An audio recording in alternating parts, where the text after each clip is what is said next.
Alcohol was involved, story number 19. Planes, boats, and automobiles. English novelist and poet George Eliot is famously quoted, "Don't judge a book by its cover." That's a good one. I learned the truth early in life, and that advice has served me well. Interestingly, George Eliot was actually a woman, Mary Ann Evans. Women are smart, but in the Victorian age there wasn't much of a market for female writers, so George had to be invented. A good example of an interesting book hiding behind a different cover was The Dishwasher at a restaurant I worked at in San Francisco. We were about the same age. He made a minimum wage, and I made $100 a night, which was big money back then. For me, we were just two guys working in the same restaurant and became friends. He told me he was taking pilot lessons and had just received his license. He asked if I wanted to go flying with him over the San Francisco Bay. Of course, I would pick up the plane rental and gas costs. Yes, of course, I would love to do that. Is it normal for pilots of small Cessna airplanes to climb high and then stall the engine, dropping the plane to almost weightlessness, and then restarting the engine and recovering from the dive before we hit the water? I have no idea, but that's what he did. Several times. His dream was to do a roll and come out of the dive underneath the Golden Gate Bridge. I made sure he understood that today was not that day. I was dating my future wife at the time in Southern California, and I rented a plane for my dishwasher friend so we could fly down and see her and her best friend. Is it normal for a pilot of a small Cessna plane to put the plane in autopilot, play chess, and drink champagne during a flight? I'm guessing not, but that's what we did. We landed at John Wayne Airport, partied with the girls, slept on the beach, flew over Mexico the next morning just to see what would happen, and then headed back to San Francisco. Nothing happened. I had another friend in San Francisco, Little Joe. He was a short, stocky guy that worked at a dry cleaner's. Of Mexican heritage, he talked like Cheech Marin. When I had Fridays off, which was rare, we'd meet at the local bar on the hill and hang out. Little Joe had a ritual on Fridays after he got his paycheck. He'd buy some heroin, shoot up, and then meet me for beers. He was pretty funny in a very mellow, laid-back way with some very slow speech. He was very high. On a 4th of July weekend, he said he had a girlfriend who owned a boat down in one of the marinas, and we should go down there. I called BS on that. It was then that he proceeded to produce some keys to the boat and said, "Let's go." Okie dokie. I drove a 1971 Volvo at the time, which was parked around the corner in a rare free parking spot. That car saved my life a few years later when a drunk driver going 115 miles an hour hit me head on. I was told that the only reason I survived was that Volvo was one of only two vehicles at the time with steel reinforced driver doors and pillars that go from the body to the roof. The other was Mercedes-Benz. You never forget a thing like that. February 23rd, 1981. I cried when I saw the wrecked cart in the junkyard. Not for the car, for myself. I got the cast off my legs only days before my first wedding. I hated to move the car, but I needed to call out Little Joe on that set of keys. After parking in the marina, we discovered that none of the keys opened the locked gates to the docks. Having just come from the bar, and considering Joe's state of mind, we went up and over the wrought iron security gate. He marched straight to a beautiful large cabin cruiser, jumped on board, and with one of the keys unlocked the cabin door. Unbelievable. Little Joe should also not be judged by his cover. We raided the wet bar, put on some music, and kicked back on a yacht in the San Francisco Bay Marina like we own the place. I like that boats are considered feminine in nature or gender. I think today we might call her a friend with benefits. Little Joe's girlfriend, that is. After spending the late afternoon tied up to a dock, we decided to go for a drive. Great idea after drinking all afternoon.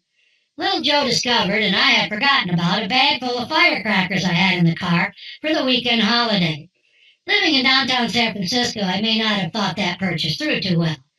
Little Joe decided it was a good idea to light a firecracker and throw it out the window while we were driving around. We made our way to the top of the famous Lombard Street Hill and laughed all the way down the windy street while he threw lit firecrackers out the window. We pulled up to a stoplight, still laughing. Good times. A police car pulled up alongside us only inches from Little Joe's passenger door. There were two officers in the front seat. I glanced over and knew we were going to jail. No question about it. They probably could smell our breath from there. The officer driving took off his hat and he stuck it in the passenger window right in Little Joe's face and said, "Put him in here." Little Joe put the bag of firecrackers in the officer's hat and they drove off. That was it. No warning, no lecture, no pull over there, no sobriety test, no arrest.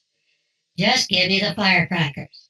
We quickly found a parking spot near my apartment and gave the Volvo the rest of the night off. My Volvo was a beast. Something happened to the carburetor and it started leaking. That caused me to wrap a rag around it for some dumb reason. Of course, going down the highway, the rag got gas on it, touched the manifold, and caught on fire. I pulled over and popped the hood to 4-foot flames. A guy in a big pickup truck stopped and came running with a fire extinguisher and put the fire out. Looked like a lot of things had melted in the fire. But I started it back up and drove it home. I got a bill from the guy for the cost of the recharge the fire extinguisher. That beautiful beast took me and 3 of my Bay Area buddies to Napa Valley once a month. They were all in law school, and I was the only guy with a car.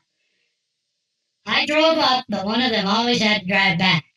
Napa Valley was still a lot of gravel and dirt roads back then, and wine tasting was all you could drink for free.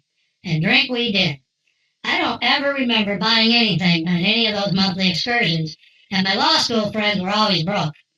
I guess law school is expensive. I wouldn't know. We had a regular route that included what are now very famous wineries, but back then were unknowns. Albeit coming from a famous wine family, Robert Mondavi's winery was new, and he was very proud of it. He personally gave us a tour several times, as if we had never been there before. Hell of a nice guy. The route always ended at the Shandong Winery up on the hill with a view of the valley. Champagne was our last libation before the long drive back to San Francisco. Not like we needed it. The 3 law students played my collection of 8-track tapes in the tape player installed under the dash between the driver's legs while I slept in the back seat. That tape player nearly severed one of my legs a few years later. Another ritual during my days in San Francisco was the Thursday morning ferry ride to Sausalito. I had Thursdays off. My Australian chef friend and I met at Pier 39 every Thursday morning for the walk over to the ferry at Pier 41. It took exactly 3 Bloody Marys to get to Sausalito, passing the iconic Alcatraz Island on the way. Many characters in American crime history were guests at the prison there, perhaps none more famous than Al Capone. Arriving at the pier in Sausalito on the other side of the bay from San Francisco, and at the end of the Golden Gate Bridge, we began our weekly ritual at the farthest bar from the left stepping out of the ferry.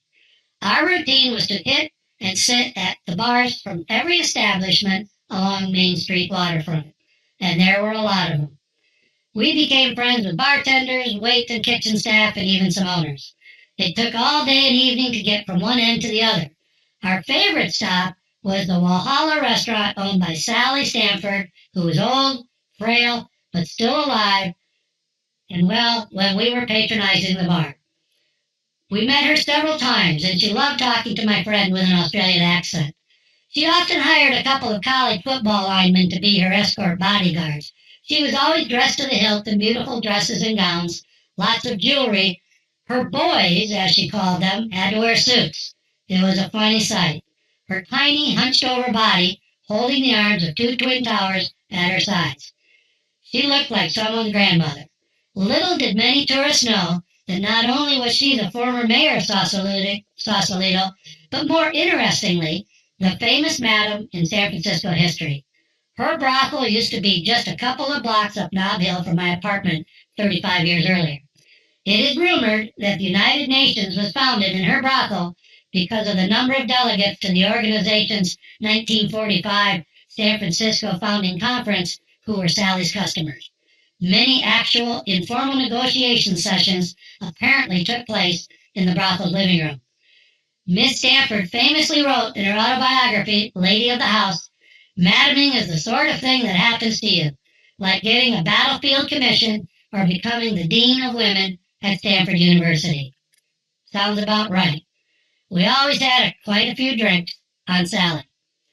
Every Thursday night ended at a second-floor discotheque on the other end of town, where we often found ourselves stranded after the last ferry and bus had left for the night. We'd almost always hitch a ride with someone at the club. One night, unsuccessful in finding a ride, we ended up hitchhiking to get back across the Golden Gate. A guy and a gal in a late 40s pickup truck told us to jump in the back and they'd take us across. They were both sipping on beers. We sat in the bed of that old truck high above the bay at 2 o'clock in the morning. We star watched through the top of the Golden Gate Bridge all the way back to the Golden City. A lot of alcohol was involved.